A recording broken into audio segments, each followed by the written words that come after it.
Hi friends, स्वागत है आप सभी का मिशन कोचिंग सेंटर में। इस वीडियो में बात करेंगे चुनाव सुधार एवं राजनीतिक दलों के बारे में। इम्पोर्टेंट सवाल जो भी आपके प्रीवियस वगैरह बने हों सभी सवाल यहाँ पर ले लिए जाएंगे। चलिए देख लेते हैं। पहला सवाल आपका पूछा गया है, कौन सा ऐसे राजनीतिक दल राष्ट्रीय राजनीतिक दल के अंतर्गत आते हैं? मुस्लिम लीग ऐसा ये भी नहीं आता है, ठीक है। रिवोल्यूशनरी सोशलिस्ट पार्टी ये भी नहीं। अखिल भारतीय फॉरवर्ड ब्लॉक ये भी नहीं आता है। Presents and workers party of India ये भी नहीं है। तो इसका मतलब कोई भी नहीं। इसका उत्तर क्या है? डी वाला। चलिए बात कर लेते हैं यहाँ पर इसके बारे में थोड़ा देख लेते हैं। जन प्रतिनिधित्व अधिनियम 1951 निर्वाचन आयोग द्वारा राजनीतिक दलों के पंजीकरण का प्रावधान करता है। कौन करता है? जन प्रतिनिधित्व अधिनियम 1951। राष्ट्रीय दल का दर्जा प्राप्त करने के लिए आवश्यक शर्तें। नंबर 1 क्या होना चाहिए? लोकसभा अथवा विधानसभा सभा चुनाव में 4 या अधिक राज्यों में कुल डाले गए वैध मतों का 6% प्राप्त करना जरूरी होता है, ठीक है। इसके साथ ही किसी एक राज्य अथवा राज्यों से लोकसभा की कम से कम 4 सीटें जीतनी होंगी। 4 सीटें मिल जाएं या तो। दूसरा पॉइंट कहता है लोकसभा में 2% सीटें जीती हों, ये कम से कम 3 विभिन्न राज्यों में प्राप्त की गई हों। अच्छा, 2% सीटें जीत ली हों आपने, कम से कम 3 विभिन्न राज्यों में प्राप्त की गई हों। कोई दल कम से कम 4 राज्यों में। तीसरा पॉइंट, कोई दल कम से कम 4 राज्यों में राज्य स्तरीय दल के रूप में 4 राज्यों में राज्य स्तरीय दल के रूप में मान्यता प्राप्त हो। वर्तमान समय में 8 हैं, लेकिन नहीं, इस समय अगर बात की जाती है जुलाई 2024 के बाद से वर्तमान में कितनी 6 राजनीतिक पार्टियां हो जाती हैं। कौन कौन सी हो जाती हैं उनको हम यहाँ पर थोड़ा इसमें देख लेते हैं, ठीक है। तो एक बार देखते हैं यहाँ पर कौन कौन सी हैं भाई साहब। तो ये आपकी हो जाती हैं, जैसे आम आदमी पार्टी हो जाती है और अरविंद केजरीवाल इसके आपके संस्थापक हो जाते हैं। बहुजन समाजवादी पार्टी जो मायावती अध्यक्ष, ठीक है। बसपा जिसे कहते हैं भारतीय जनता पार्टी जो भाजपा है जेपी नड्डा। और यहाँ पर बात करते हैं कि भारतीय कम्युनिस्ट पार्टी, ठीक है, जिसे सीपीआई कहते हैं। और यहाँ पर उसके बाद में भारतीय राष्ट्रीय कांग्रेस और फिर नेशनल पीपल्स पार्टी जिसका आपका किताब हो जाता है, जिसका किताब चुनाव चिन्ह हो जाता है। तो कितनी हो गई? 6 हो गई हैं। 6 हैं वर्तमान में, ठीक है। चलिए, भारत के राजनीतिक दलों के संबंध में निम्नलिखित कथनों पर विचार करना है, ठीक है, कर लेते हैं। जनप्रतिनिधित्व अधिनियम 1951 राजनीतिक दलों के पंजीकरण का प्रावधान करता है, एकदम सही है। राजनीतिक दलों का पंजीकरण निर्वाचन आयोग करता है। तीसरा पॉइंट कह रहा है राष्ट्रीय स्तर पर राजनीतिक दल वह है जो 4 या अधिक राज्यों में मान्यता प्राप्त अच्छा, ठीक है, मान्यता प्राप्त है। और तो चौथा पॉइंट कहता है कि 1999 के आम चुनाव में निर्वाचन आयोग द्वारा मान्यता प्राप्त 6 राष्ट्रीय और 40 राज्य स्तरीय दल थे। तो ये आपके सभी के सभी पॉइंट आपके पॉइंट सही हो जाते हैं। ऑल इज करेक्ट हो जाते हैं। आगे बात करते हैं, भारत में राजनीतिक दलों का पंजीयन होता है। तो भारत में राजनीतिक दलों का पंजीयन होता है तो जनप्रतिनिधित्व अधिनियम 1951 के अनुसार होता है, यानी दूसरा वाला ऑप्शन आपका सही हो जाता है। भारत में किसी दल को राष्ट्रीय दल बनाने हेतु पूर्व चुनाव में कम से कम कितना प्रतिशत वोट मिलना चाहिए? तो आपका ये यहाँ पर हो जाता है, देखो, आधे से ज़्यादा राज्यों में वैध मत का आपका 6% वोट होना चाहिए। 4% वाला भी इसमें भी कंडीशन दिया था, तो यानी ई वाला उत्तर हो जाता है। इनमें से 2 तक इसमें सही हो जाते हैं। ओके, अगला सवाल है, निम्नलिखित में से कौन राजनीतिक दलों को मान्यता प्रदान करता है? तो राजनीतिक दलों को भाई साहब भारतीय निर्वाचन आयोग आपका जो है वही मान्यता प्रदान करता है। दूसरा वाला से भारत के निर्वाचन आयोग द्वारा राजनीतिक दलों में से किसी राष्ट्रीय दल के रूप में मान्य नहीं किया गया है। तो कौन सा? समाजवादी पार्टी। तो अभी ये भाई राष्ट्रीय पार्टी नहीं है, इसका दर्जा नहीं दिया गया है। अगला सवाल यहाँ पर कि भारत में कोई भी राजनीतिक दल राष्ट्रीय दल के रूप में मान्यता प्राप्त कर सकता है यदि वह राज्य स्तर पर दल है कम से कम आपका 4 राज्यों में हो जाता है। अगला, कौन एक दल जो है राष्ट्रीय राजनीतिक दल नहीं है? तो देखो आपका यहाँ पर हो जाता है कौन सा? तेलुगु देशम पार्टी जो है ये नहीं है। इंडियन नेशनल कांग्रेस है, भारतीय जनता पार्टी है, भारतीय कम्युनिस्ट पार्टी है, ये सभी है। अगला, कौन सा क्षेत्रीय राजनीतिक दल है? क्षेत्रीय राजनीतिक दल में से कौन हो जाता है? तो अकाली दल हो जाता है। बाकी भाजपा है और कांग्रेस है, सीपीआई, ये आपकी कौन हो जाती है? राष्ट्रीय पार्टियां हो जाती है। आम आदमी पार्टी एक है। आम आदमी पार्टी क्या है? एक राज्य पार्टी, राष्ट्रीय पार्टी, क्षेत्रीय पार्टी और क्या ऑप्शन दिया गया है? पंजीकृत पार्टी है। और इनमें से उपयुक्त में से कोई दो या दो से अधिक। तो आम आदमी पार्टी जो भाई साहब क्या है? आम आदमी पार्टी एक राज्य स्तरीय पार्टी है, ठीक है। आम आदमी पार्टी निर्वाचन आयोग के द्वारा मान्यता प्राप्त एक राज्य स्तरीय पार्टी है, ठीक है। ई वाला उत्तर आपका सही हो जाता है। किसी राजनीतिक दल को क्षेत्रीय दल के रूप में मान्यता दी जाती है यदि क्षेत्रीय दल के रूप में मान्यता तब दी जाएगी यदि क्या होगा? वह राज्य में या तो लोकसभा अथवा विधानसभा चुनाव में 8% अगर वोट उसको मिलते हैं, ये वाला सी वाला उत्तर है, तो उसे राज्य स्तरीय दल में दिया जाएगा। राज्य स्तरीय दलों की मान्यता के लिए निम्न शर्तें होनी चाहिए। क्या होती हैं? तो यहाँ पर अगर बात की जाती है कि यदि उस दल ने राज्य विधानसभा के आम चुनाव में उस राज्य में पड़े कुल वैध मतों का 6% प्राप्त किया हो, इसके अतिरिक्त उसने संबंधित राज्य में 2 सीट प्राप्त कर ली हो, 2 भैया सीटें उसने प्राप्त कर ली हों। यदि लोकसभा के लिए हुए आम चुनाव में उस राज्य में पड़े हुए वैध मतों का 6% और राज्य में कम से कम एक लोकसभा सीट जीती हो उसने। ओ भाई, ठीक है। 6% तब लागू हुआ जब उसने एक लोकसभा की सीट आपका जीती हो। और फिर उसके बाद में उस दल ने राज्य विधानसभा के कुल स्थानों का 3% या 3 सीटें जो भी ज़्यादा हो प्राप्त किया है। यदि अगली कंडीशन यदि वह राज्य में लोकसभा या विधानसभा के लिए हुए आम चुनाव में कुल वैध मतों का 8% प्राप्त कर लिया हो, तो यही वाला उत्तर आपका दिया गया था उसमें, ठीक है। किसी पार्टी को एक राज्य पार्टी के रूप में मान्यता तभी मिल सकती है जब वह क्या होगा? वह संबंधित राज्य के किसी आम विधानसभा चुनाव में पड़े कुल वैध मतों का 6% प्राप्त कर लिया हो, ठीक है। वह संबंधित राज्य के किसी आम चुनाव में 2 सीटें जीत लिया हो। अच्छा, फिर वह संबंधित राज्य के किसी आम चुनाव में कुल वैध मतों का 6% प्राप्त कर लिया हो। वह संबंधित राज्य के आम लोकसभा चुनाव में कुल वैध मतों का 6% प्राप्त कर लिया हो। तो इनमें से भाई साहब सही कौन सा है? तो इसमें डी, इनमें से कोई भी नहीं सही है। मतलब 8% वाला कंडीशन दिया था, यहाँ पर 6% वाला कंडीशन, और वो भी उसके साथ में कुछ कंडीशन दिखे। जैसे लोकसभा या विधानसभा के लिए हुए आम चुनाव में उसे आपका क्या होना चाहिए? वैध मतों का 8% मिलना चाहिए। और राज्य विधानसभा के कुल स्थानों का 3% या 3 सीटें जो भी अधिक हों, ठीक है। और दूसरा क्या कंडीशन दिया था? यदि लोकसभा के लिए हुए आम चुनाव में उस राज्य में पड़े कुल वैध मतों का 6% या राज्य में कम से कम एक लोकसभा सीट भी होनी चाहिए, ये होना चाहिए। यदि उस दल ने राज्य की विधानसभा के आम चुनाव में उस राज्य में कुल वैध मतों का 6% प्राप्त किया हो, इसके अतिरिक्त उसने संबंधित राज्य में 2 सीट प्राप्त किया हो, तभी ऐसा हो सकता है। तो इसलिए ये पॉइंट आपके सारे के सारे गलत हो जाते हैं, ठीक है। भारत में एक राजनीतिक दल का विलय दूसरे राजनीतिक दल में निम्न में से किस स्थिति में मान्य होता है? तो ये मान्य तभी होगा जब विधान दल के कम से कम 2/3 सदस्य ऐसे विलय के लिए सहमत हों, ठीक है। जब 2/3 सदस्य होंगे तभी ये मान्य होगा। भारतीय संविधान की 10वीं अनुसूची के अनुसार एक राजनीतिक दल का विलय दूसरे राजनीतिक दल में तब मान्य होता है जब विधान दल के कम से कम 2/3 सदस्य ऐसे विलय के लिए सहमत हों, ठीक है। अगला कथन क्या कहता है? कथन कहता है भारत में स्थायी दलीय व्यवस्था नहीं है, ठीक है। और कारण कहता है भारत में अनेक राजनीतिक दल हैं, ठीक है। तो आपका यहाँ पर दूसरा वाला सही है, लेकिन व्याख्या नहीं कर रहा है, ठीक है। व्याख्या नहीं कर रहा है, दोनों तो सही हैं, ठीक है। भारत में स्थायी दलीय व्यवस्था नहीं है और भारत में अनेक राजनीतिक दल सही हैं, दोनों सही हैं। भारत में स्थायी दलीय व्यवस्था नहीं है। यहाँ पर चुनाव आयोग को यह अधिकार दिया गया है कि वह किसी भी दल को मान्यता अपने कुछ नियम और शर्तों के आधार पर दे।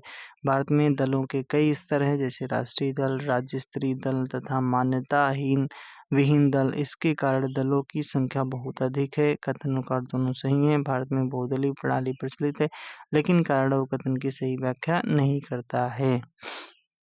अगला सवाल, भारत के निर्वाचन आयोग द्वारा निर्धारित राजनीतिक दलों की वर्गीकृत श्रेणी नहीं है।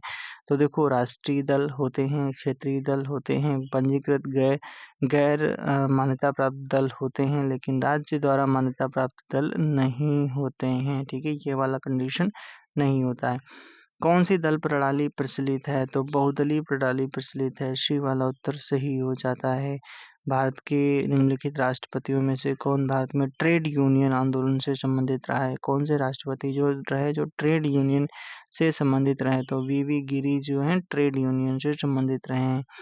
और श्री वीवी गिरी भारत के पहले गैर कांग्रेसी राष्ट्रपति थे। इनका कार्यकाल 3 मई 1969 से 20 जुलाई 1969 तक रहा। वीवी गिरी का भारत के चौथे पूर्णकालिक राष्ट्रपति के रूप में कार्यकाल 24 अगस्त 1969 से 24 अगस्त 1974 तक रहा। ये क्या रहा भैया? तो इधर आपकी पार्टियां हैं और इधर आपकी कह दिए गए हैं मजदूर संगठन है। पार्टियां मजदूर संगठन है, किससे संबंधित हैं ये आपको मैचिंग करानी है। तो देख लेते हैं। भारतीय राष्ट्रीय कांग्रेस हो जाता है तो INTUCK ये वाली, फिर भारतीय जनता पार्टी BMS, फिर आपका भारतीय कम्युनिस्ट पार्टी AITUC और भारतीय कम्युनिस्ट पार्टी CITUTUI। ठीक है, इससे संबंधित है। केरल में एक बार चाहे इसको फिर से देख लेते हैं। भारतीय राष्ट्रीय कांग्रेस है INTUC, Bharatiya Janata party BMS और भारतीय कम्युनिस्ट पार्टी AITUC, भारतीय कम्युनिस्ट पार्टी मार्क्सवादी है। अच्छा ओके, CITUTU। ठीक है, अगला सवाल बात करते हैं। अगला सवाल है आपका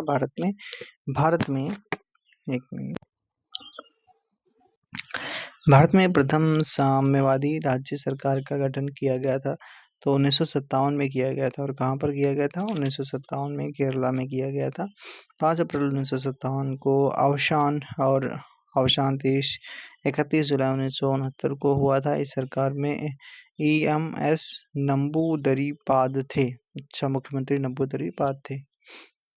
अगला सवाल, कौन सा एक राजनैतिक वैधता का स्रोत नहीं है? तो आपका देखो सहमति, ठीक है तो सही है। फिर तर्कसंगत प्रज्ञा, ये भी सही है। शासक की राजनीतिक इच्छा शक्ति है, इससे संबंधित नहीं है। बाकी सार्वजनिक कारण ये आपका राजनैतिक वैधता का स्रोत है। ठीक है, निम्नलिखित नेताओं में से कौन दल रहित लोकतंत्र की अवधारणा से संबंधित है? दल रहित तो आपके हैं जयप्रकाश नारायण, श्रीमन्नारायण जयप्रकाश नारायण। ठीक है, तो यहाँ पर जयप्रकाश नारायण, दल रहित लोकतंत्र की अवधारणा जयप्रकाश नारायण से संबंधित है। जयप्रकाश नारायण भारतीय स्वतंत्रता सेनानी और राजनेता थे। ठीक है, उन्हें इंदिरा गांधी के विरुद्ध विपक्ष का नेता नेतृत्व करने के लिए जाना जाता है। उन्होंने संपूर्ण क्रांति नामक आंदोलन चलाया। वे समाज सेवक थे, जिन्हें लोकनायक के नाम से भी जाना जाता है। राजनीतिक दलों के कार्यकलाप के विषय में कौन सा कथन सही नहीं है? राजनीतिक दल लोगों को राजनीतिक शिक्षा देते हैं। अच्छा, राजनीतिक दल सरकार एवं लोगों के बीच कड़ी का काम करते हैं। और क्या पॉइंट दे रखे हैं आपके? और पॉइंट दे रखे हैं, दल जो है चुनाव लड़ते हैं तथा अधिकतम संख्या में अपने उम्मीदवारों को निर्वाचित करवाना चाहते हैं। तो इनमें से कोई भी नहीं है। ठीक है, चलिए बात कर लेते हैं। राजनीतिक दल लोकतंत्र के मजबूत स्तंभों में से एक होते हैं। कार्यशील लोकतंत्र में राजनीतिक दल जो भूमिकाएं अदा करती हैं वो निम्नलिखित हैं। पहली क्या होती है? राजनीतिक दल बहुहित समूह होता है। यह समाज के विविध हितों का प्रतिनिधित्व करते हैं। दूसरा पॉइंट है, राजनीतिक दल जनता एवं शासन में निरंतर संपर्क बनाए रखने में भी महत्वपूर्ण होते हैं। इसके अभाव में देश में राजनैतिक शून्यता आ जाती है। तीसरा पॉइंट है, राजनैतिक दलों का एक महत्वपूर्ण कार्य राजनैतिक प्रक्रिया को जोड़ना, सरल बनाना, स्थिर रखना और ये क्षेत्रीय हितों को करीब लाते हैं और उन्हें राष्ट्रीय हितों से जोड़ते हैं। अगला पॉइंट क्या है? अगला पॉइंट है, लोकतंत्र व्यवस्था में सरकार निर्माण एवं शासन संचालन का कार्य भी राजनीतिक दलों द्वारा किया जाता है। क्या होता है? लोकतंत्र व्यवस्था में सरकार निर्माण एवं शासन संचालन का कार्य भी राजनीतिक दलों द्वारा किया जाता है। साथ ही सत्ता में नहीं आने पर विपक्ष के रूप में सरकार पर नियंत्रण का कार्य भी करते हैं और देश में शक्ति संतुलन को बनाए रखते हैं। ये होते हैं इनके कार्य। दबाव समूह एवं राजनीतिक दल के बीच में कौन सा एक प्रभेदक कारक होता है? तो ये देखो प्रभेदक कारक क्या होता है? तो दबाव समूह सक्रिय राजनीतिक शक्ति की आकांक्षा नहीं करते, जबकि राजनीतिक दल करते हैं। राजनीतिक दल क्या करते हैं? राजनीतिक दल राजनीतिक शक्ति की आकांक्षा करते हैं। ठीक है। दबाव समूह तथा राजनीतिक दल के बीच अंतर क्या है? कि दबाव समूह सक्रिय राजनीतिक शक्ति की आकांक्षा नहीं करते हैं, जबकि राजनीतिक दल करते हैं। दबाव समूह राजनीतिक दलों से भिन्न होते हैं। ये ना तो चुनाव में भाग लेते हैं और ना ही राजनीतिक शक्तियों को हथियाने की कोशिश करते हैं। दबाव समूह जो होते हैं। अगला, अद्यतन से प्रारंभ करते हुए आरंभ में केंद्र सरकार में गठबंधनों दलों का सही अनुक्रम आपका अनुक्रम पहचानिए। ठीक है, सही अनुक्रम पहचानिए। तो यहाँ पर अगर बात की जाती है, भारत में केंद्र सरकार में गठबंधन दलों का क्रम क्या है? भाजपा और वाम मोर्चा समर्थित राष्ट्रीय मोर्चा, अच्छा, राष्ट्रीय मोर्चा का समाजवादी जनता पार्टी के नेतृत्व वाला कांग्रेस समर्थित खंड, और एडीएमके कुछ छोटे दलों द्वारा समर्थित कांग्रेस और कांग्रेस के समर्थन वाला संयुक्त मोर्चा। अगला सवाल, कौन सा भारतीय लोकतंत्र में एक संविधानेतर समृद्धि है? तो कौन सा हो जाता है? तो ये राजनीतिक दल हो जाता है। राजनीतिक दल। अनुच्छेद क्षेत्र के तहत भारत के महान्यायवादी पद की व्यवस्था की गई है। या एक आपका क्या था इसमें? तो यह एक संवैधानिक पद है। ठीक है। और कौन महान्यायवादी? तो 76 संवैधानिक पद हो गया। भारत की छठी अनुसूची के अंतर्गत असम, मेघालय, त्रिपुरा, मिजोरम के जनजातियों में स्वशासी जिलों का गठन किया गया। अनुच्छेद 89(2) के तहत राज्यसभा के उपसभापति पद की व्यवस्था की गई है। दातव्य है कि जिन पदों या निकायों के बारे में संविधान में उपबंध किया गया है वह संवैधानिक पद या निकाय कहलाती हैं, जबकि राजनीतिक दलों के संबंध में संविधान में उपबंध नहीं किए गए हैं और ये संविधानेतर और गैर संवैधानिक समृद्धि हैं। अगला सवाल देख लेते हैं। अगला सवाल, भारत में जातियों का राजनीतिकरण हो रहा है। कथन ये है, कारण कहता है भारतीय राजनीति में जातिवाद बढ़ता जा रहा है। अब आपको बताना है कौन सा सही है। तो दूसरा वाला सही है। और क्यों बढ़ता जा रहा है? ऐसा तो कहीं कुछ लिखा नहीं है। ठीक है।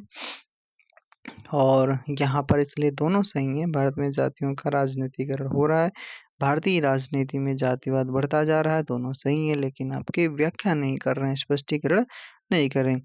जब चुनाव के दौरान या अन्य समय में राजनीतिक दल किसी विशेष जाति, धर्म या समुदाय को लक्षित करके अपने वादे या घोषणा पत्र जारी कर उस विशेष वर्ग को लुभाने की कोशिश करते हैं, तब जातियों का राजनीतिकरण होता है। लेकिन जब राजनीतिक संगठन में या किसी दल में विशेष में किसी विशेष वर्ग, जाति या समुदाय में विशेष लाभ देकर पार्टियां अपनी राजनीति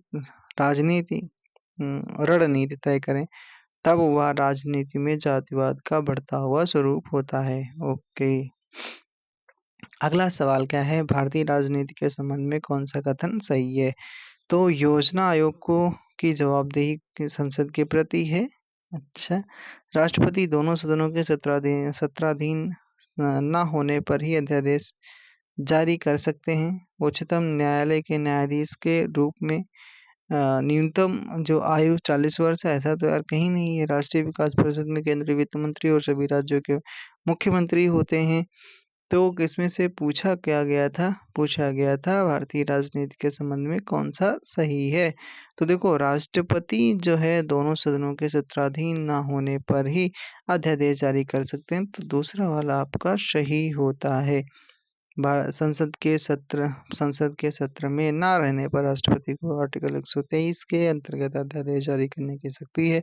इसका प्रभाव वही होगा जो संसद विधि द्वारा बनाती है, लेकिन संसद के सत्र में आने के 6 सप्ताह के अंदर उसका अनुमोदन जरूरी होता है। दल बदल विरोधी कानून के संबंध में आपका विचार करना है। ठीक है, चलिए विचार करते हैं। तो दल बदल वाला 10वीं अनुसूची में दिया गया है, ये तो सही है। ठीक है। दल बदल विरोधी कानून को 2003 में 1993वां संविधान संशोधन पुष्ट किया गया, ये तो गलत है, क्योंकि 52वां संविधान संशोधन हुआ था, ठीक है। तो यहाँ पर आपका देख लेते हैं, तो आपका दूसरा और चौथा केवल सही माना जाएगा। चौथा क्या है?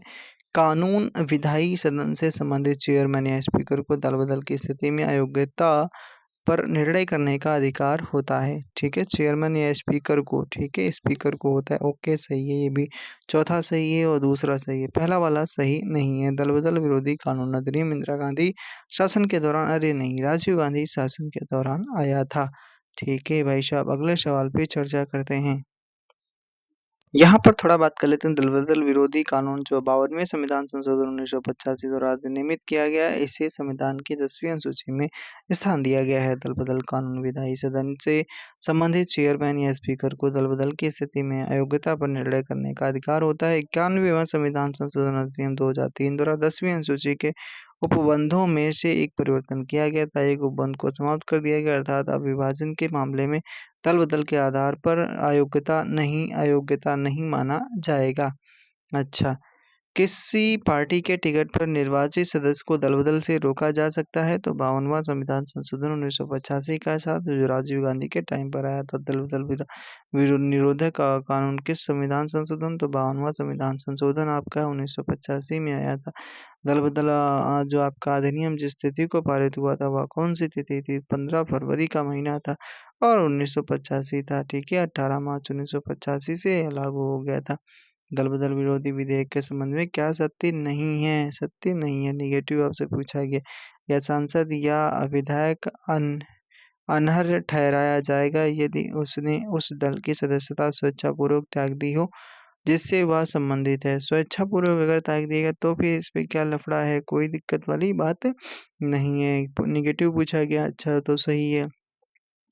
किसी सदन में किसी मुद्दे पर होने वाले मतदान से अनुपस्थित बनाए रखने पर उस सांसद या विधायक को अनर्ह ठहराया जा सकता है। हाँ, ठहराया जा सकता है। इसका टाइम लिमिट है 2 महीने, ठीक है, 60 दिन। और फिर कह रहा है किसी सदस्य को अनर्ह नहीं ठहराया जाएगा यदि राजनीतिक दलों का समावेश है। ये भी आपका सही है, ठीक है। लोकसभा के सभापति को अनर्ह नहीं ठहराया जाएगा यदि वह बाद में किसी अन्य राजनीतिक दल का सदस्य बन जाता है, तो ये गलत है, ठीक है। अब देख लेते हैं यहाँ पर थोड़ा सा। कह रहा है कि दल-बदल विरोधी विधेयक के तहत लोकसभा के सभापति को अनर्ह ठहराया जाएगा यदि वह बाद में किसी अन्य राजनीतिक दल का सदस्य बन जाता है। दल-बदल विरोधी विधेयक के निम्नलिखित प्रावधान, पहला क्या है? किसी सदन का सदस्य जो किसी राजनीतिक दल का सदस्य है, उस सदन की सदस्यता के निहर माना जाएगा यदि वह स्वेच्छा से ऐसे राजनीतिक दल की सदस्यता छोड़ देता है, यदि वह उस सदन में अपने राजनीतिक दल के निर्देशों के विपरीत मत देता है या मतदान में अनुपस्थित रहता है, तो ठीक है। कोई निर्दलीय सदस्य किसी सदन की सदस्यता के निरर्हक हो जाएगा यदि वह उस चुनाव के बाद किसी राजनीतिक दल की सदस्यता धारण कर लेता है। अच्छा, ठीक है। तीसरा पॉइंट कहता है किसी सदन का नाम निर्देशित सदस्य उस सदन की सदस्यता के अयोग्य हो जाएगा यदि वह सदन में अपना स्थान ग्रहण करने के 6 माह बाद किसी राजनीतिक दल स्थान ग्रहण करने के बाद 6 माह के बाद किसी राजनीतिक दल सदस्यता ग्रहण कर लेता है। यदि कोई सदस्य पीठासीन अधिकारी चुने जाने पर अपने दल की सदस्यता से स्वैच्छिक रूप से बाहर चला जाता है अथवा अपने कार्यकाल के बाद अपने दल की सदस्यता फिर से ग्रहण कर लेता है, तो वह निरर्हक नहीं माना जाएगा। अरे भैया, क्या लिख दिया यार। यदि कोई सदस्य पीठासीन अधिकारी चुने जाने पर अपने दल की सदस्यता से स्वैच्छिक रूप से बाहर चला जाता है अथवा अपने कार्यकाल के बाद दल की सदस्यता फिर से ग्रहण कर लेता है, तो वह निरर्हक नहीं माना जाएगा, ठीक है। राज्य की विधायिका संसद का एक सदस्य निर्वाचन के बाद भारतवर्ष में दल बदल के आधार पर होने वाली निरर्थक अपवाद किस स्थिति में माना जाएगा? तो ये अभी जस्ट, तो यदि वह विधायिका या संसद के किसी सदन का सदाध्यक्ष या उपाध्यक्ष निर्वाचित हो जाने पर वह स्वेच्छा से मूल राजनीतिक दल की सदस्यता छोड़ देता है, ये भी सही है। यदि ऐसे पद पर न रह जाने के पश्चात वह राजनीतिक दल में पुनः सम्मिलित हो जाता है, तब भी सही है, ठीक है। दोनों सही हो जाते हैं। अगले सवाल पे चलते हैं। दल बदल कानून से संबंधित नहीं है। ठीक है, यदि पहला कह रहा है यदि विधायक या सांसद को अयोग्य करार दिया जा सकता है यदि उसने स्वेच्छा से उस दल की सदस्यता त्याग दी हो जिसमें वह था। देखो, ये कह रहा तो ये तो सही है, ठीक है। कह रहा ये किसी विधायक या सांसद को अयोग्य करार दिया जा सकता है यदि वह स्वेच्छा से हटाओ, कोई बात नहीं।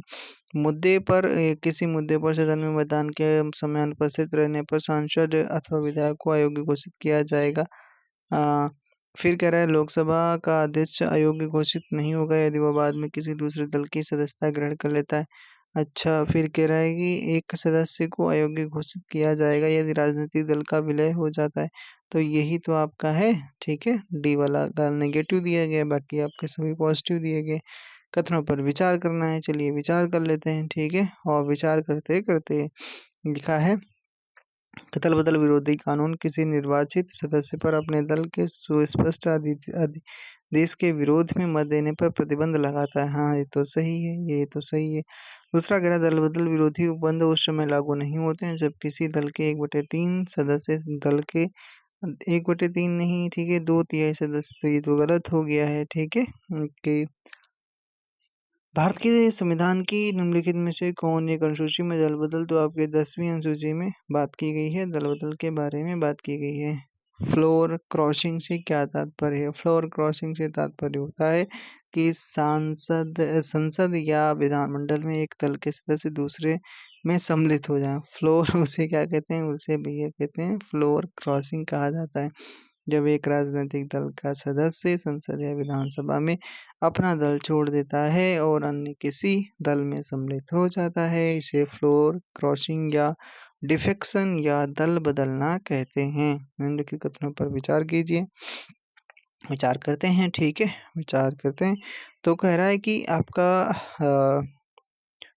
ठीक है, कह रहा है कि संसद निर्भरता निवारण अधिनियम 1959 कई पदों को लाभ का पद के आधार पर निर्भरता से छूट देता है। दूसरा कहता है उपयुक्त अधिनियम 5 बार संशोधित किया गया। और तीसरा कहता है शब्द लाभ का पद भारत के संविधान में भली बात नहीं परिभाषित किया गया। तो 1 और 2 आपके सही हो जाते हैं। इसको ऐसे भी कर सकते हैं, तीसरा वाला तो गलत है, ये भी गलत, ये भी गलत, ये भी गलत, यानी पहला वाला उत्तर सही हो जाता है। भारतीय संविधान के अनुच्छेद 102 1 A के तथा अनुच्छेद 191 एक ए में किसी व्यक्ति को संसद या विधायक के पद पर चुने जाने हेतु अयोग्य घोषित किया गया है यदि वह किसी लाभ के पद को धारण करता है। संसद निहरता निवारण अधिनियम 1959 कई पदों को लाभ का पद के आधार पर निहरता से छूट देता है। हालांकि लाभ का पद भारतीय संविधान में परिभाषित नहीं किया गया। उपयुक्त अधिनियम अभी तक 5 बार संशोधित किया गया। 1993, 1999, 2000, 2006, 2013 में संशोधित किया गया है। दिनेश गोस्वामी जो समिति किससे संबंधित है? तो आपका निर्वाचन सुधारों से संबंधित हो जाती है। दूसरा वाला सही उत्तर हो जाता है। दिनेश गोस्वामी समिति का संबंध निर्वाचन सुधारों से संबंधित है। और इन्होंने क्या सिफारिशें दी? पहली सिफारिश दी कब्जा किए गए मतदान केंद्रों पर दोबारा मतदान कराया जाए। हाँ, बिल्कुल भैया कराया जाए। सीटों के आरक्षण हेतु चक्रानुक्रम पद्धति अपनाई जाए, बिल्कुल अपनाई जाए। चुनाव से संबंधित याचिकाओं का शीघ्र निस्तारण किया जाए। मतदान इलेक्ट्रॉनिक वोटिंग मशीनों द्वारा कराया जाए। हर एक स्थान के लिए 6 माह के अंदर चुनाव अनिवार्य कराया जाए। मतदाताओं को फोटो युक्त पहचान पत्र उपलब्ध कराया जाए। चुनाव खर्च के लिए सरकार आंशिक योगदान दे। 2 या अधिक चुनाव क्षेत्रों में किसी भी उम्मीदवार को लड़ने की अनुमति न दी जाए। ऐसे उम्मीदवार जो निर्दल चुनाव लड़ रहे हैं उनकी जमानत राशि में वृद्धि की जाए। 1/4 से कम मत पाने वाले सभी उम्मीदवारों की जमानत जब्त कर ली जाए, ठीक है। दिनेश गोस्वामी समिति ने सिफारिश की थी, काहे की सिफारिश की थी? तो उन्होंने सिफारिश की थी लोकसभा के चुनाव के सरकारी निधियन की, ठीक है। इसका यानी official funding of Lok Sabha election की बात इन्होंने की थी। किन समितियों ने निर्वाचन सुधारों पर अपनी रिपोर्ट प्रस्तुत करी थी? तो आपके दिनेश गोस्वामी तारकुंडे समिति और इंद्रजीत गुप्ता समिति। बलवंत राय मेहता तो भाई साहब आपको पंचायती राज सुधार से संबंधित 1 2 3 उत्तर सही हो जाता है। ठीक है। तारकुंडे समिति का गठन किस उद्देश्य से किया गया था? तो आपका चुनाव सुधार से संबंधित किया गया था, ए वाला सही है। वोहरा समिति का संबंध किससे है? वोहरा समिति का कार्यक्षेत्र क्या था? तो राजनीतिज्ञ या अपराधी तत्वों का गठबंधन से संबंधित है, वोहरा समिति संबंधित है। ओके। वोहरा समिति 1993 का गठन राजनीतिज्ञों एवं आपराधिक तत्वों के बीच विकसित हो रहे संबंधों की जांच हेतु किया गया था। पुलिस सुधार के लिए रिबेरो समिति तथा वित्तीय सुधार हेतु नरसिम्हन समिति का गठन किया गया था। ईवीएम का प्रयोग भारतीय चुनाव में कब से शुरू होता है? तो ईवीएम का प्रयोग भारतीय चुनाव में 1998 से शुरू होता है, 1998 से शुरू होता है। ईवीएम का अगर बात करते हैं, पहली बार प्रयोग 1982 में आम चुनाव में केरल में किया गया था, किंतु उचित कानून के अभाव के कारण सर्वोच्च न्यायालय उस चुनाव को खारिज कर दिया था। बाद में जनप्रतिनिधित्व कानून 1951 में संशोधन किया गया और इसमें धारा 61A जोड़ी गई ताकि मतदान में इलेक्ट्रॉनिक मतदान मशीनों का इस्तेमाल किया जा सके। 15 मार्च 1989 से लागू हो गया और इलेक्ट्रॉनिक मतदान मशीनें ईवीएम नवंबर 1998 में विभिन्न निर्वाचन क्षेत्रों जैसे राजस्थान, मध्य प्रदेश, दिल्ली के विधानसभा चुनाव में पहली बार इस्तेमाल की गई थी। कहाँ पर? राजस्थान, एमपी और दिल्ली। पहली बार जो हुआ था 1982 में, लेकिन केरला में हुआ था, लेकिन कहा जाता है उसको सुप्रीम कोर्ट ने रद्द कर दिया था। ओके। 2019 के चुनाव के लिए भारत के चुनाव आयोग ने मतदाताओं के पहचान पत्र में नाम पंजीकरण परिवर्तन और सुधार के लिए कौन सा कार्यक्रम शुरू किया था? तो ये मतदाता जांच एवं सूचना कार्यक्रम, ठीक है, voter verification and information program शुरू किया था। दूसरा वाला उत्तर भाई साहब सही है।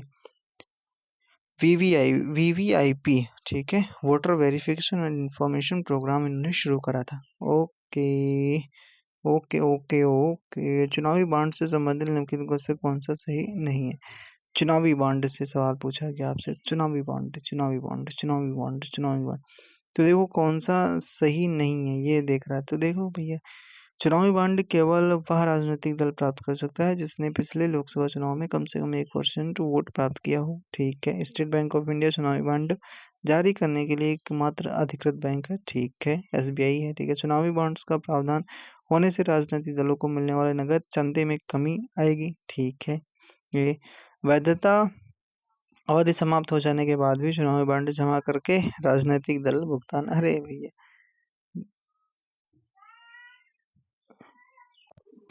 वैधता अवधि समाप्त हो जाने के बाद भी चुनावी बॉन्ड्स जमा करके राजनीतिक दल भुगतान कर सकते हैं। अरे जब वैधता अवधि समाप्त हो जाएगी तो कैसे भुगतान हो जाएगा, ठीक है। तो चुनावी बॉन्ड से मतलब है कैसे बॉन्ड से होता है जिसके ऊपर एक करेंसी नोट की तरह उसके वैल्यू या मूल्य लिखा होता है। यह बॉन्ड्स व्यक्तियों, संस्थाओं, संगठनों द्वारा राजनीतिक दलों को चंदा देने के लिए इस्तेमाल किया जाता है।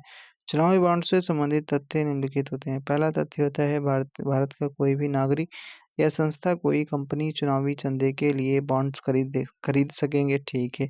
दानकर्ता चुनाव आयोग में रजिस्टर्ड किसी उस पार्टी को दान दे सकते हैं जिस पार्टी ने पिछले चुनाव में कुछ कुल वोटों का कम से कम 1% वोट हासिल किया हो। इन बॉन्ड्स को स्टेट बैंक ऑफ इंडिया की शाखाओं से ही खरीदा जा सकता है। बॉन्ड्स खरीदे जाने के 15 दिन तक मान्य होंगे, ठीक है। राजनीतिक दलों को चुनाव आयोग को यह भी बताना होगा कि उन्हें कितना धन चुनावी बॉन्ड से मिला है, ठीक है। 5वां, राष्ट्रीय मतदाता दिवस कब मनाया जाता है? तो 25 जनवरी को मनाया जाता है राष्ट्रीय मतदाता, नहीं, 25 फरवरी नहीं, ये है 25 जनवरी। दूसरा वाला उत्तर आपका सही हो जाता है। भारत में निर्वाचन के संबंध में वीवीपैट का सही पूरा शब्द रूप क्या है? वोटर वेरीफाइएबल पोल ऑडिट ट्रेल, और कौन सा भैया इसका? Voter verifiable paper audit trail, ये इसका फुल फॉर्म हो जाता है। Voter verifiable paper audit trail का सर्वप्रथम इस्तेमाल नागालैंड के चुनाव में 2013 में किया गया था। 2019 के लोकसभा चुनाव में सभी निर्वाचन क्षेत्रों में वीवीपैट का अनिवार्य उपयोग किया गया। वीवीपैट में को ईवीएम से जोड़ देने पर मतदाता ने किसको मत दिया यह देखा जा सकता है। मत देने का अधिकार निर्वाचित होने का अधिकार भारत में एक क्या है? तो एक भैया एक आपका कॉन्स्टिट्यूशनल राइट है, यानी संवैधानिक अधिकार है। आर्टिकल 326 में वयस्क मताधिकार का उल्लेख किया गया। किसमें? आर्टिकल 326 में वयस्क मताधिकार का उल्लेख किया गया। मत देने का अधिकार और निर्वाचित होने का अधिकार संवैधानिक अधिकार है। यद्यपि उच्चतम न्यायालय ने अपने एक निर्णय में मत देने के अधिकार को वैधानिक, ठीक है, स्टेचुअरी राइट माना है। संघ लोक सेवा आयोग एवं उत्तर प्रदेश लोक सेवा आयोग ने अपने उत्तर पत्रक में मत देने के अधिकार को संवैधानिक, ठीक है भैया, संवैधानिक वाला उत्तर लगा देना, सही हो जाएगा, क्योंकि ये दोनों मान चुके हैं, ठीक है। आनुपातिक प्रतिनिधित्व प्रणाली के प्रयोग के जिनके निर्वाचन के लिए किया जाता है, तो राष्ट्रपति उपराष्ट्रपति लगाओ सीधे, राष्ट्रपति उपराष्ट्रपति और राज्यसभा, ठीक है। डी वाला उत्तर सही है, लल्लन टॉप है, एकदम से लल्लन टॉप है। राष्ट्रपति उपराष्ट्रपति राज्यसभा के सदस्यों का निर्वाचन आनुपातिक प्रतिनिधित्व प्रणाली में एकल संगठित मतपत्र द्वारा किया जाता है। लोकसभा चुनाव के मामले में सामान्य वर्ग के उम्मीदवारों तथा अनुसूचित जाति एवं जनजाति के उम्मीदवारों द्वारा अच्छा जमानत राशि पूछी गई है, 2500 रुपये है, लेकिन यहाँ पर कुछ लोचा है, तो यहाँ पर देख लेते हैं। वर्तमान में जमानत राशि लोकसभा के लिए आपका सामान्य वर्ग 25,000 रुपये, अनुसूचित जाति एवं जनजाति के लिए 12,500 रुपये, विधानसभा के लिए आपका वही हो जाता है, सामान्य वर्ग के लिए 10,000 और SC/ST के लिए 5,000 रुपये हो जाता है, ठीक है। और उसके लिए लोकसभा में जो होता है वो आपका कितना होता है? 25,000 रुपये होता है। उसका जस्ट आधा मान के चलो आपका SC/ST का होता है, 10,000 वहाँ पर होता है विधानसभा में सामान्य वर्ग का, और आपका अनुसूचित जाति एवं जनजाति का 5,000 होता है आपका स्टेट में होता है। भारत में चुनाव की प्रक्रिया के संबंध में विस्तार से बताया गया है, तो विस्तार से कहाँ पर बताया गया? संसदीय कानूनों द्वारा बताया गया है, संसदीय कानूनों द्वारा बताया गया है। दूसरा वाला उत्तर भैया साहब आपका सही हो जाता है। Election by post in called, डाक द्वारा मतदान को कहते हैं, उसे आपका इनडायरेक्ट बैलेट कहा जाता है। क्या कहा जाता है? परोक्ष मतदान कहा जाता है, जो ना डाक द्वारा होता है। केंद्र एवं राज्य के कर्मचारी जब सेवा के दौरान किसी दूसरे स्थान पर कार्यरत होते हैं, तो इस स्थिति में वे मतदान वाले दिन अपने मतदान केंद्र पर उपस्थित नहीं हो पाते हैं। इसको देखते हुए निर्वाचन आयोग ने इसके लिए एक डाक द्वारा परोक्ष मतदान की सुविधा दिया है। इसे पोस्टल बैलेट, अर्ली वोटिंग और अब्सेंटिंग वोटिंग भी कहा जाता है। न्यायालय द्वारा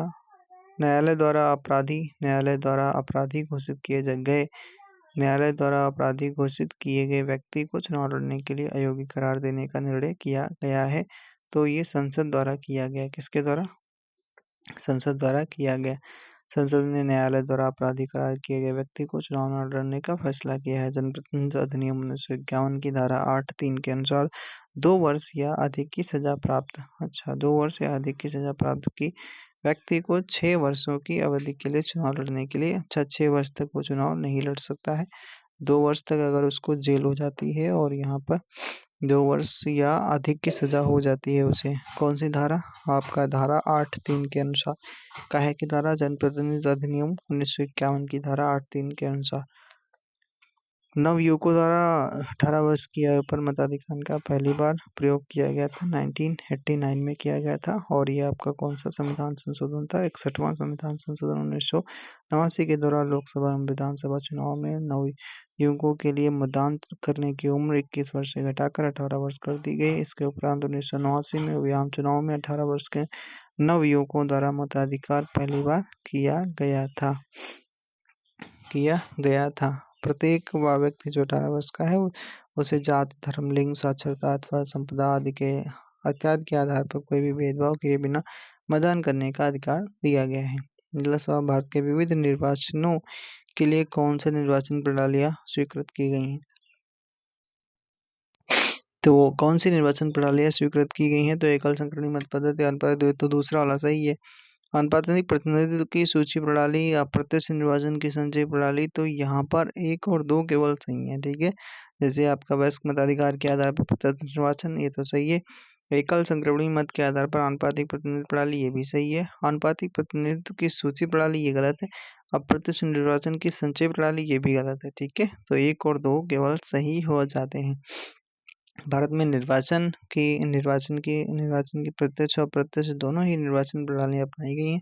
लोकसभा एवं विधानसभाओं के चुनाव वयस्क मताधिकार के आधार पर प्रत्यक्ष ढंग से संपन्न होते हैं, जबकि राष्ट्रपति, उपराष्ट्रपति, राज्यसभा तथा विधान परिषदों के चुनाव निर्वाचन एकल संक्रमणी मत पद्धति के माध्यम से, आनुपातिक प्रतिनिधित्व पद्धति के माध्यम से अप्रत्यक्ष रूप से संपन्न होते हैं।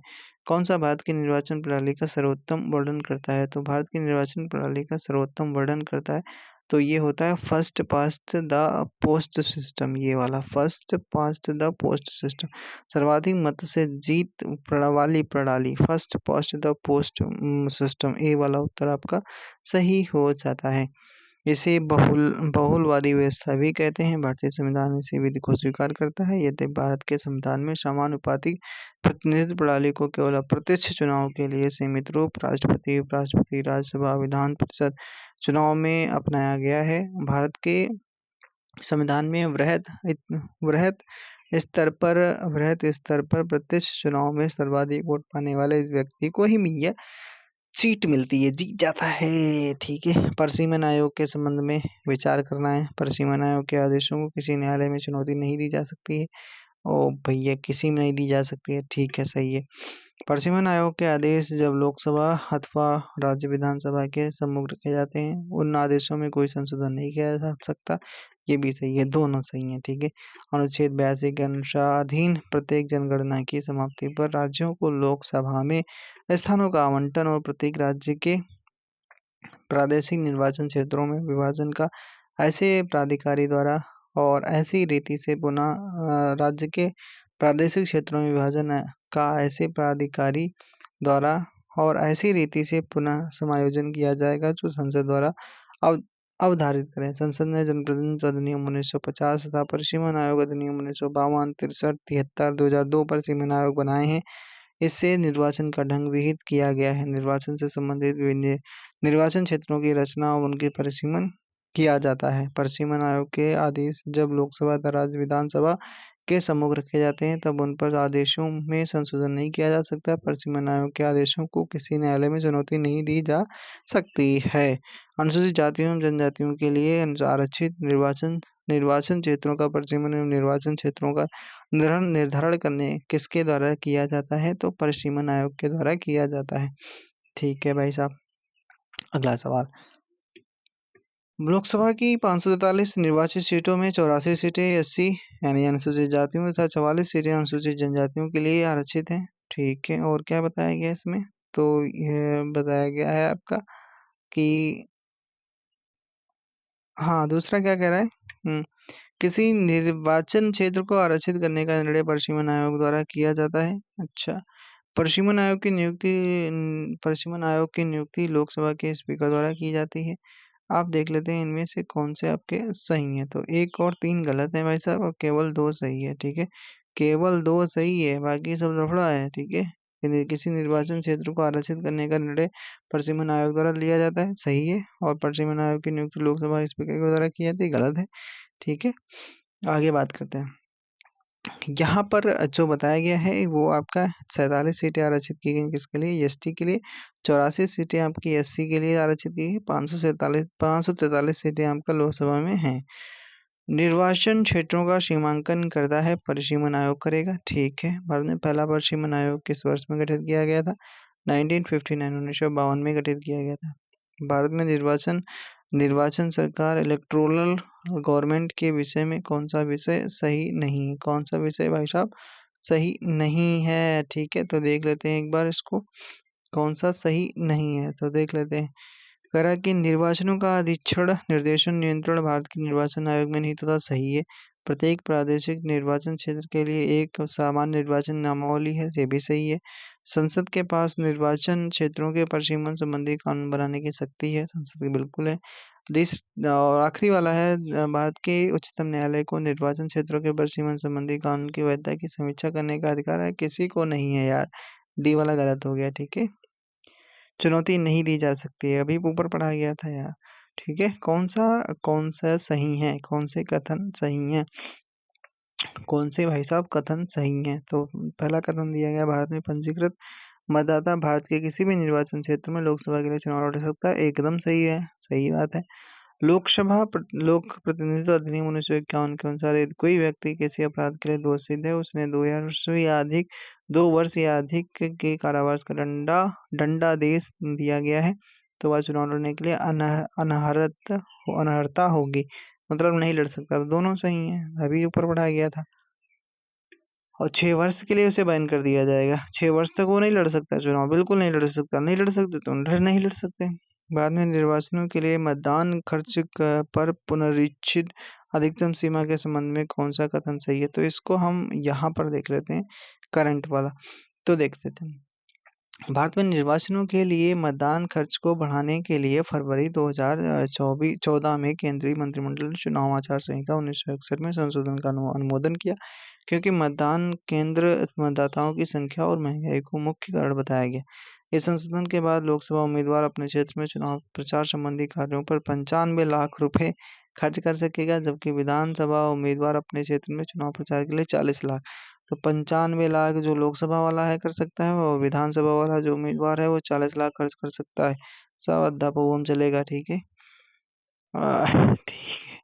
अगला सवाल, अगला सवाल देख लेते हैं। अगला सवाल कहता है कि कथन कह रहा है, संसद और राज्य विधानमंडलों में महिलाओं के लिए 33%। अरे नहीं, देखो यहाँ पर देखो, संसद और विधानमंडलों में अभी तो ऐसा नहीं है, 33% आरक्षण नहीं है फीमेल को दिया गया।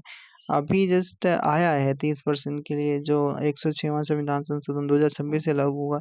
कारण क्या था, चुनाव लड़ने वाले राजनीतिक दल बिना किसी संविधान संशोधन की जितनी सीटों पर वे चुनाव लड़ रहे हैं, उसके 33% का महिलाओं के लिए नियतन कर सकते हैं। हाँ, एक कर सकते हैं, ठीक है, ये वाला सही है, डी वाला सही है आपका।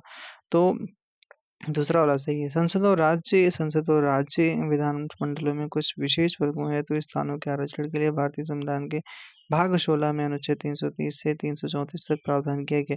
यदि महिलाओं के लिए भी ऐसी भांति स्थान आरक्षित करना है तो भाग में संशोधन अवश्य करना पड़ेगा, ठीक है। दूसरी ओर बात करते हैं, आपका असम जो है परिषद एक ऐसा राजनीतिक दल है जो अपने सभी प्रत्याशियों में 35% स्थान महिलाओं को दे रहा है। 35%, ओ भाई बाप रे। कथन चलते हैं, कथन, भारत में केंद्रीय लोकसभा और राज्यों की विधानसभाओं के निर्वाचन में सदस्यों के बहुमत पाने वाले राजनीतिक दल ही सरकार बनाते हैं, न कि मतों का बहुमत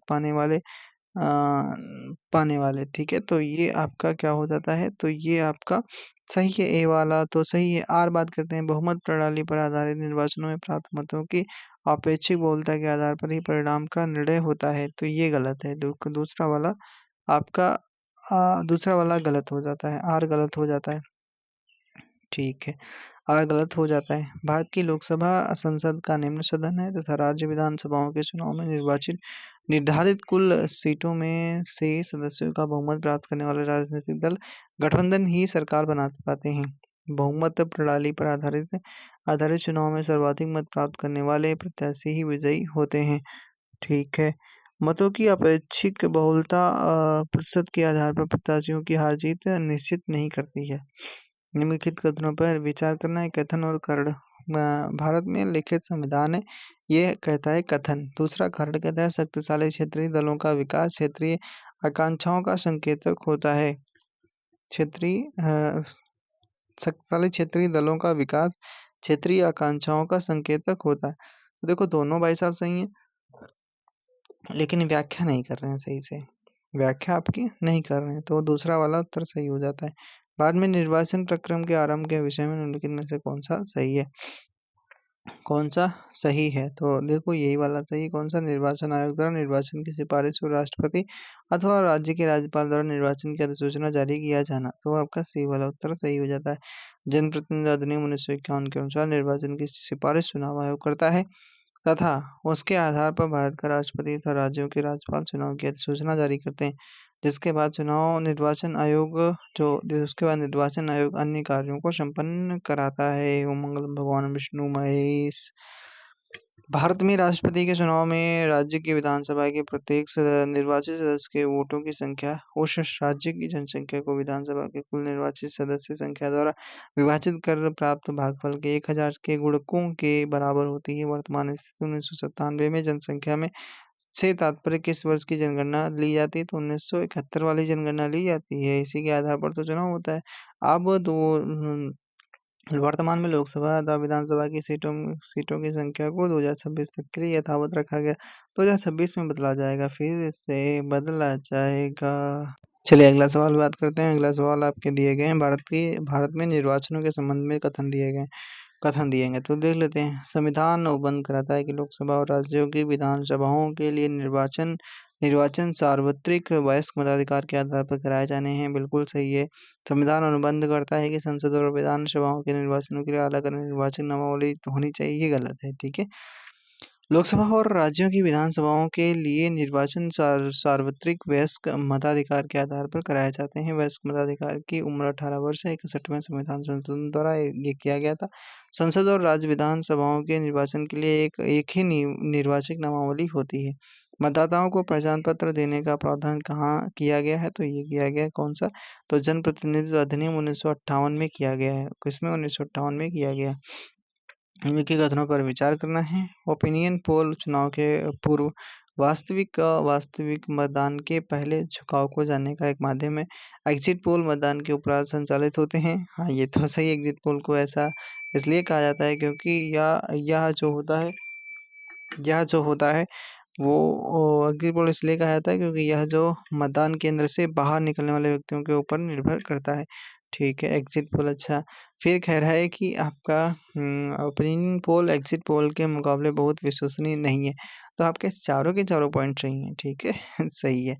ओपिनियन पोल चुनाव के पूर्व वास्तविक ओपिनियन जो पोल होते हैं चुनाव के पूर्व वास्तविक मतदान के पहले झुकाव को जानने का माध्यम है। एग्जिट पोल की अपेक्षा बहुत विश्वसनीय नहीं है। कौन? एग्जिट पोल की अपेक्षा बहुत विश्वसनीय नहीं है। कौन? Opinion poll.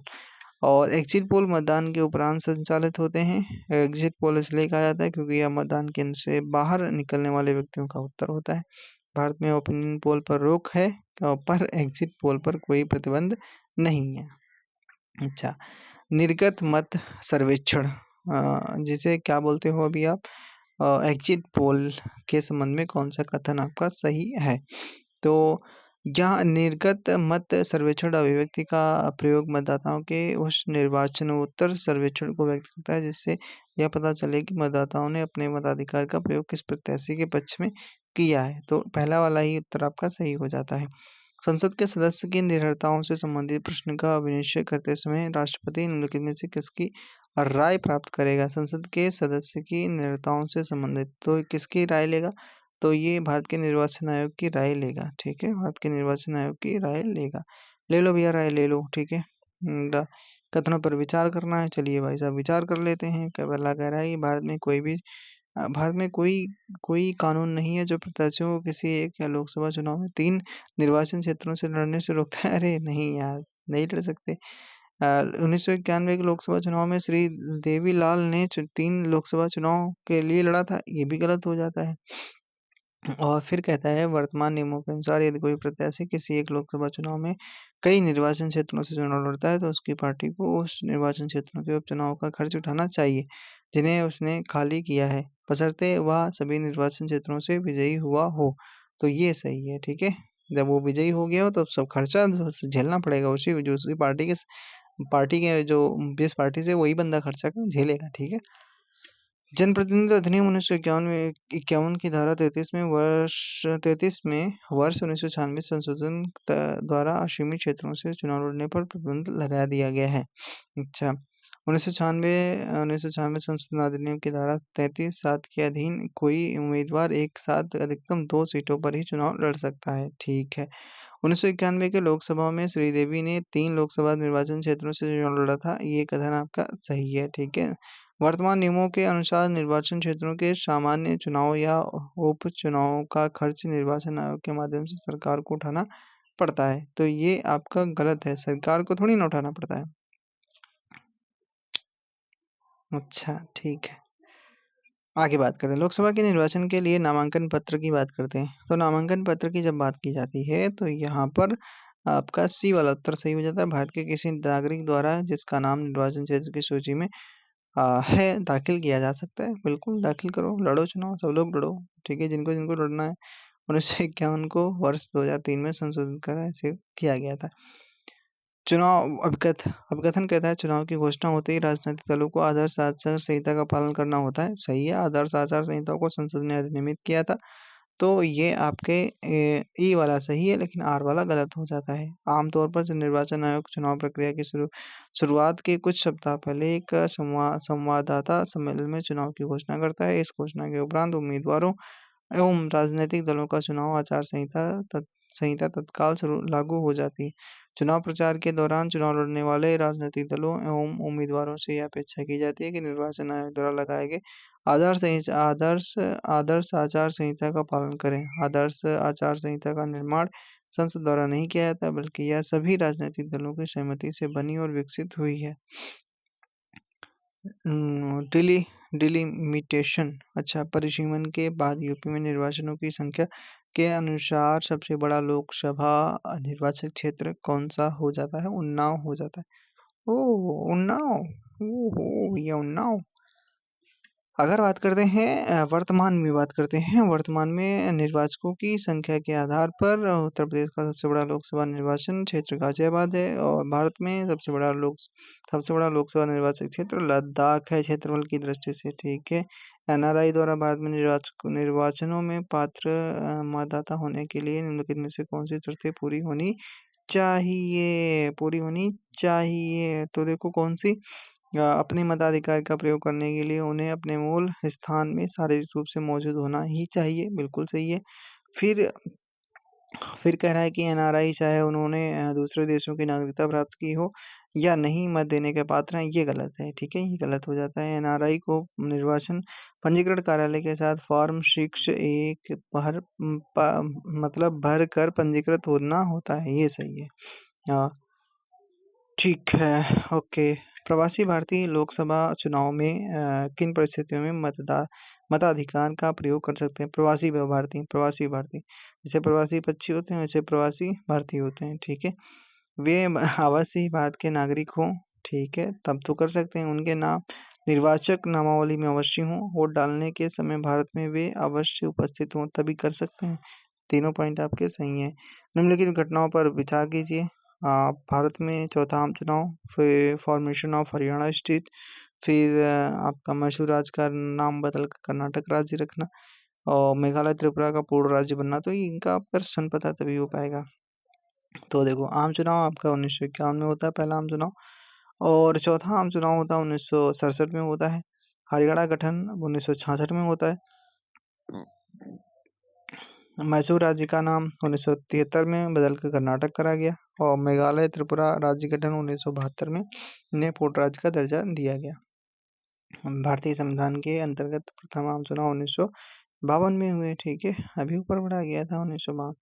निम्नलिखित कथनों पर विचार करना है। मतदान का अधिकार कानूनी अधिकार है, मौलिक अधिकार नहीं है, ये तो सही है, बिल्कुल सही लग रहा है हमें, एकदम सही है।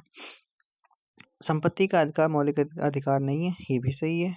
अनुच्छेद 300 भारत के संविधान में 44वें संविधान संशोधन द्वारा सम्मानित किया गया, ये भी सही है। अनुच्छेद 301 संपत्ति के अधिकार से संबंधित है, तो ये गलत हो जाता है। अनुच्छेद 301 संपत्ति के अधिकार से संबंधित है, यह असत्य है। अनुच्छेद 301 भारत के राज्य क्षेत्र में सर्वत्र व्यापार, वाणिज्य और समागम की स्वतंत्रता का अधिकार देता है। 301, ठीक है, 301, 300 में बोला गया संपत्ति का अधिकार, ठीक है भाई साहब। तो ये खत्म कहानी, बिल्लो रानी चैप्टर खत्म हो गया है। अब बात करेंगे नेक्स्ट वीडियो में भाई साहब विविध के बारे में। चैप्टर एक ही बचा है, सारे चैप्टर 20 चैप्टर तक हो चुके हैं। कैसा लगा वीडियो कमेंट बॉक्स में जरूर बताना है। मुख्य निर्वाचन आयुक्त इस समय कौन है, ये कमेंट बॉक्स में बताना है। वर्तमान में कितनी राष्ट्रीय पार्टियां हैं, ये बताना है। दूसरा खुद सवाल ये हो गया, और आपको एक सवाल अपने मन से इसमें लिखना है, उसका उत्तर दूसरे लोग देंगे, ठीक है। आज के लिए इतना ही। Thank you, thanks for watching.